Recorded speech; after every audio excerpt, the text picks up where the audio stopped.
Ladies and gentlemen, there is a powerful truth in life. Not everyone you meet will celebrate your vision, support your growth, or believe in your dream. Some will criticize, some will complain, and some will simply drain the very energy you need to become who you are destined to be. Now let me tell you this, negative people are not your problem. Your reaction to them is we live in a world filled with opinions, but not all opinions are created in wisdom. Some come from wounds. When someone is constantly negative, it says more about the condition of their heart than the content of their mind. People who are hurting often hurt others. People who are afraid often project fear. And if you're not careful, you'll start carrying battles that were never yours to fight. So how do you handle them? Most negative people do not wake up in the morning with the sole intention of dragging others down. In truth, negativity is often a symptom of something much deeper. It's not just about their words or actions. It's about what's going on beneath the surface. When you begin to see negative behavior through the lens of understanding, you stop reacting emotionally and start responding with wisdom. You see, negativity usually comes from unresolved pain, fear, disappointment, or insecurity. A person who constantly criticizes others may be projecting their own feelings of inadequacy. Someone who always expects the worst may have been let down so many times in life that they no longer know how to hope. And someone who gossips, complains, and finds fault in everything may actually be crying for help in the only way they know how. The mistake many people make is taking this negativity at face value. They see the attitude, the complaints, the bitterness, and they either retaliate or absorb it. But when you understand that most negative people are battling internal storms, you develop a new kind of empathy. That doesn't mean you tolerate disrespect, nor does it mean you excuse bad behavior. But it does mean that you learn to see them not as enemies, but as individuals who are hurting. There's a famous saying that goes, hurt people hurt people. And it's true. People who haven't healed from their past often bleed on those who didn't cut them. That's why it's so important to train yourself not to react impulsively. If someone speaks harshly to you, pause for a moment. Consider what might be going on in their life. Are they under stress? Have they lost something or someone? Are they dealing with rejection, depression, or fear? This shift in perspective doesn't just help you deal with others more effectively, it helps protect your own peace. Because the moment you internalize someone else's negativity, you give them power over your emotions. And that's a power no one should have but you. Another key aspect of understanding negativity is realizing that some people simply haven't been taught how to process life constructively. They may come from environments where complaining was normal, where criticism was the only language of affection, where fear was a way of life. Imagine living your whole life thinking that negativity is normal. Wouldn't that shape the way you engage with the world? So, when you encounter someone negative, instead of jumping into defense mode, ask yourself, what is the root of this behavior? What is driving this attitude? When you ask the right questions, you get closer to the real answers. Of course, understanding the root doesn't mean you allow people to trample over your boundaries. But it does allow you to approach each situation with maturity, not emotion. It gives you the ability to rise above instead of being dragged into someone else's emotional chaos. When you understand that negativity is often rooted in pain, you become less reactive and more compassionate. You stop wasting energy on trying to change people and start investing energy in protecting your peace. That shift can change the quality of your relationships, your emotional well-being, and your overall growth. Remember this, it's not about fixing negative people. It's about understanding them well enough that they no longer have the power to affect you. You cannot control the behavior of other people no matter how hard you try, but what you can control is how much influence they have over your mental, emotional, and spiritual well-being. This is where protecting your energy becomes essential. Your energy is the currency of your life. It fuels your focus, your creativity, your joy, your peace, and your purpose. And every time you allow a negative person to drain you, you're essentially giving away that currency without getting anything of value in return. Think of your energy as a limited resource. Just like you wouldn't give all your money to someone who wastes it, you shouldn't give all your time and mental space to people who constantly bring negativity into your life. You have to be selective, not out of arrogance, but out of wisdom. Some people do not deserve front row seats in your life.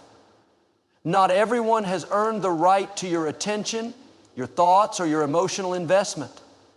It's easy to fall into the trap of trying to fix negative people. You think, maybe if I just help them more, maybe if I keep being positive around them, they'll eventually change. And while there's nothing wrong with being kind and supportive, there's a difference between helping someone and allowing yourself to be emotionally hijacked. Protecting your energy means knowing where that line is drawn. Some people have a dark cloud that follows them wherever they go, not because the world is always against them, but because they refuse to change their perspective. They've grown comfortable in their negativity and they expect others to adjust to their mindset. You cannot afford to let that cloud cover your light. You have a mission, you have goals, you have emotional and spiritual health to preserve. If someone's presence constantly brings stress, confusion, or self-doubt into your life, you must evaluate their place in your space. Protecting your energy also means managing your exposure. You don't have to cut everyone off, but you can reduce the time and attention you give to people who consistently drain you. If a conversation always leaves you exhausted, limit the length of that conversation. If someone always turns joyful moments into complaints, excuse yourself without guilt. You owe no one unlimited access to your peace.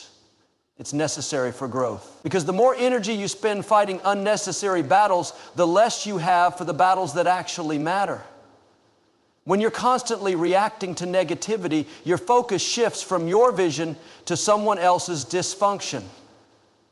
You start living in defense mode instead of creation mode. And that slows your progress, weakens your resolve, and steals your joy.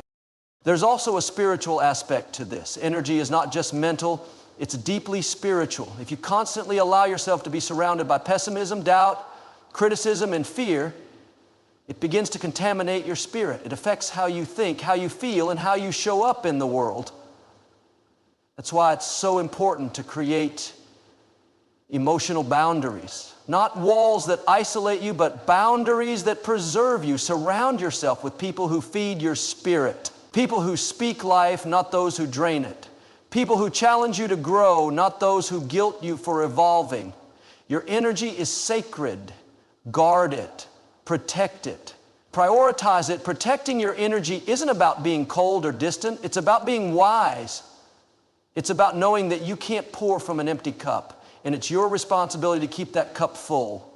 Let peace be your compass. Let wisdom be your guide. And let your energy serve the highest version of yourself. One of the most liberating truths you can embrace in life is this: don't take it personally.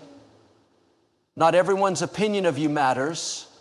Not every word thrown in your direction deserves a response, and not every act of negativity is about you, even when it feels personal. Negative people often operate from their own internal struggles, and what they project outward has far more to do with what's going on inside of them than with anything you've done.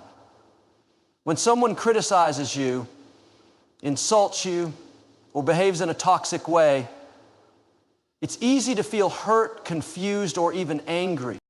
But what if you took a step back and realized that their behavior is often a mirror reflecting their inner world, not a judgment of your character? People who are constantly negative are usually reacting to wounds, disappointments, or insecurities that have absolutely nothing to do with you.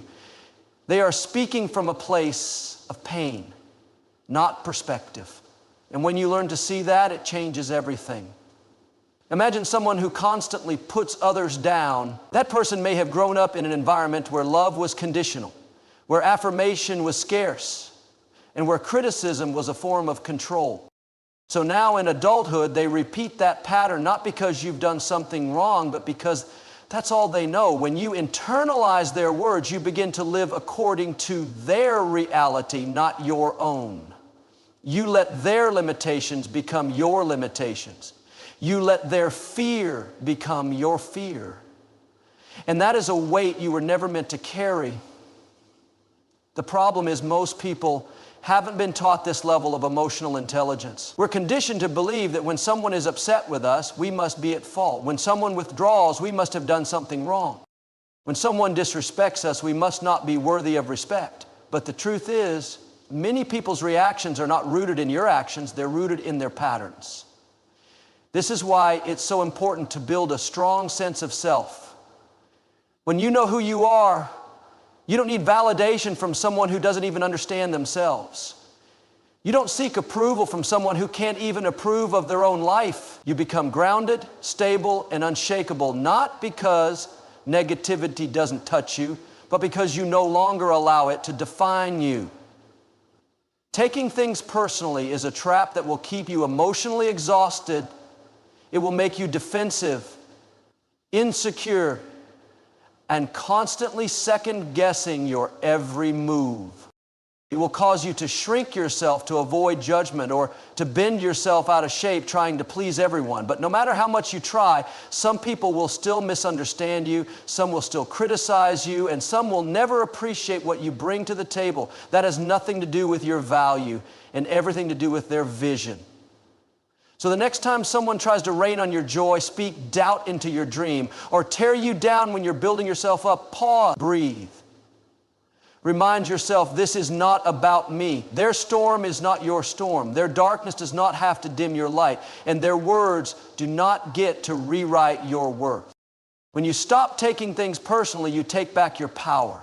You move from reaction to response, from insecurity to confidence, from confusion to clarity. You stop letting people rent space in your mind and you start living with freedom, focus, and peace. That's not weakness, that's wisdom.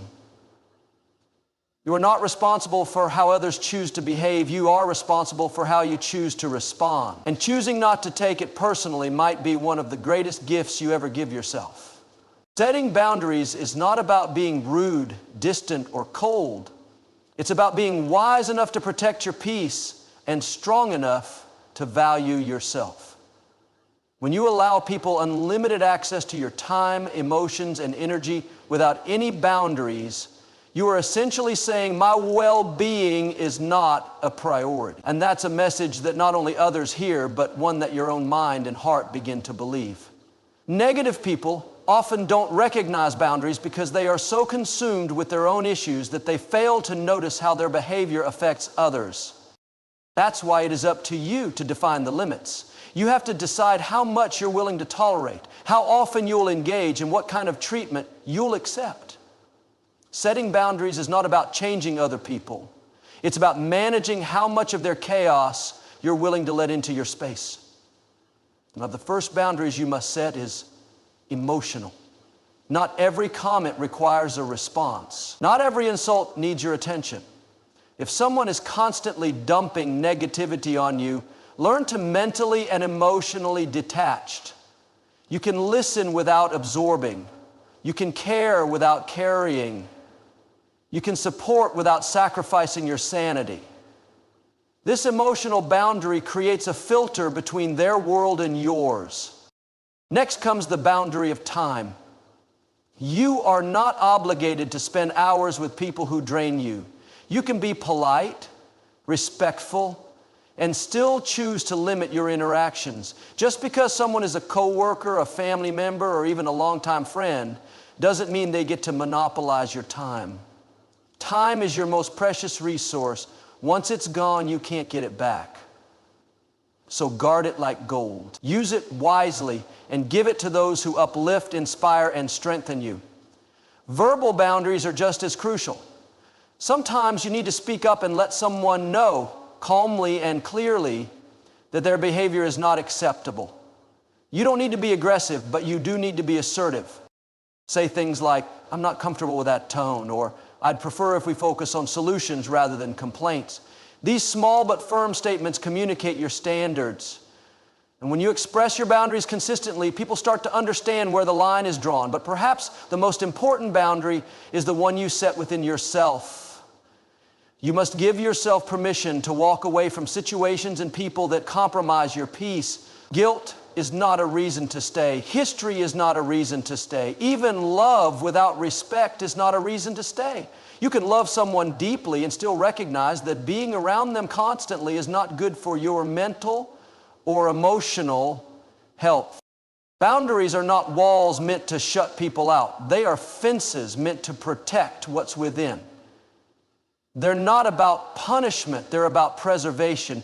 And when you set them with wisdom and kindness, you're not only honoring yourself, you're teaching others how to treat you. Remember, you teach people how to treat you by what you allow, what you stop, and what you reinforce. If you constantly accept negativity, it will continue. If you quietly endure disrespect, it will become the norm. But if you stand up for your peace, even in small ways, you begin to shift the energy in your environment. Setting boundaries is one of the most powerful acts of self-respect. It shows the world that your mind, your time, and your spirit are valuable. And once you commit to protecting those things, you'll find that the quality of your relationships and your life begins to transform.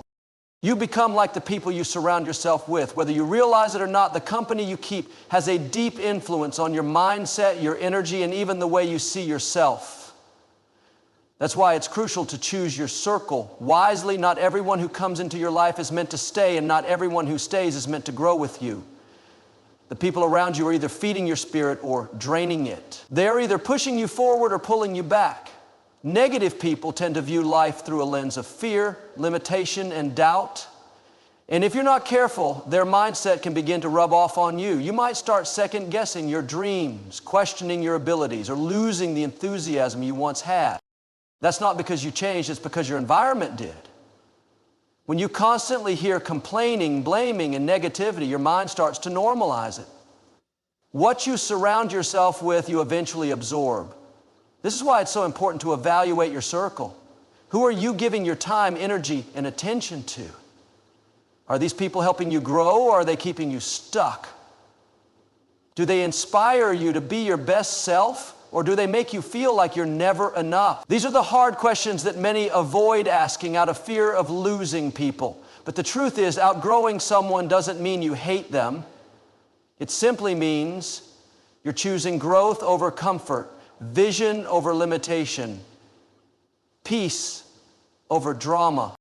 Start being intentional about who you allow into your inner space. Look for people who believe in possibility, people who challenge you to rise higher, not guilt you into playing small, people who speak life, not constantly focus on what's going wrong.